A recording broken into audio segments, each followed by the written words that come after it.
Kita intro dulu.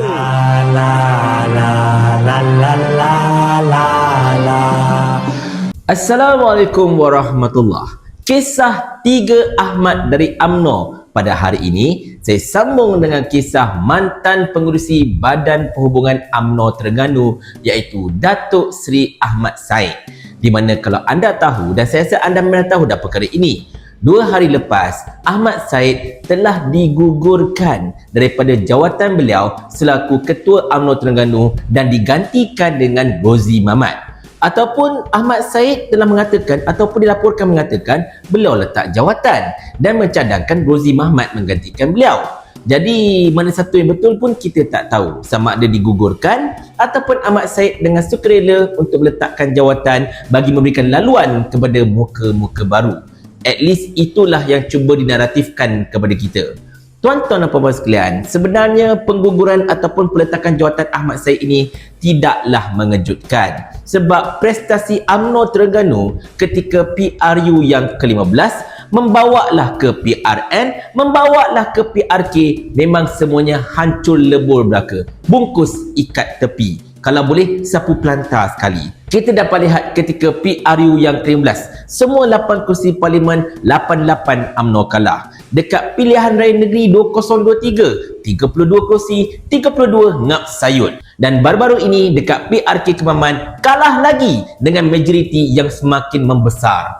Jadi oleh kerana itu memang timbullah gesaan terutamanya daripada dalam UMNO Terengganu itu sendiri agar Ahmad Said hendaklah memikul tanggungjawab kekalahan-kekalahan ini dan meletakkan jawatan secara terhormat. Sebab konon-kononnya Ahmad Said tidak lagi mampu untuk memimpin UMNO Terengganu ke arah kecemerlangan. Tuan-tuan dan puan-puan sekalian, daripada satu segi saya katakan mungkin ada benarnya gesaan tersebut. Kalau kita dapat lihat pun UMNO Terengganu bawah Ahmad Said selama ini tidaklah sekuat mana kalau ikutkan.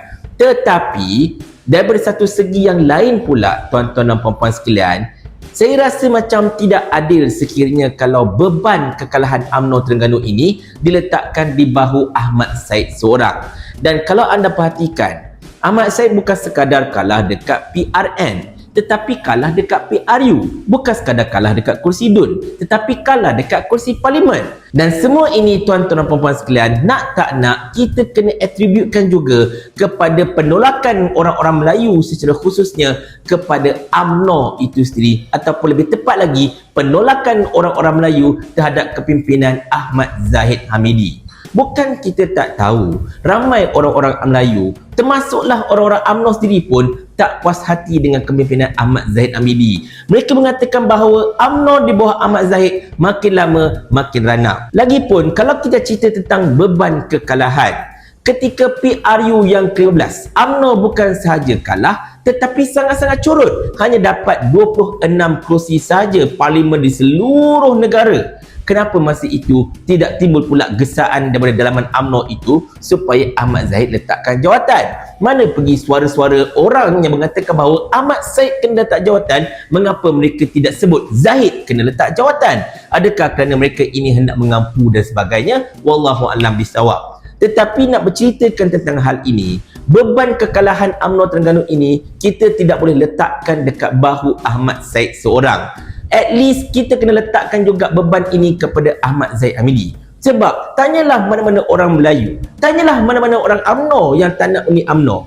Mereka tolak UMNO Terengganu ini kerana mereka tak suka Ahmad Said ataupun mereka tak suka Zahid Hamidi. Rata-ratanya saya yakin akan menjawab mereka tidak suka kepada kepimpinan Zahid Hamidi. Mereka tak suka tindak tanduk UMNO pada ketika ini, termasuklah mengadakan kerjasama politik dengan DAP dan juga PKR, sekaligus melanggar segala apa yang mereka perjuangkan selama ini. Tak nampak ke benda itu masalahnya, tuan-tuan dan puan-puan sekalian? Memang senang untuk mencari kambing hitam, dan dalam kes ini Ahmad Said lah orangnya.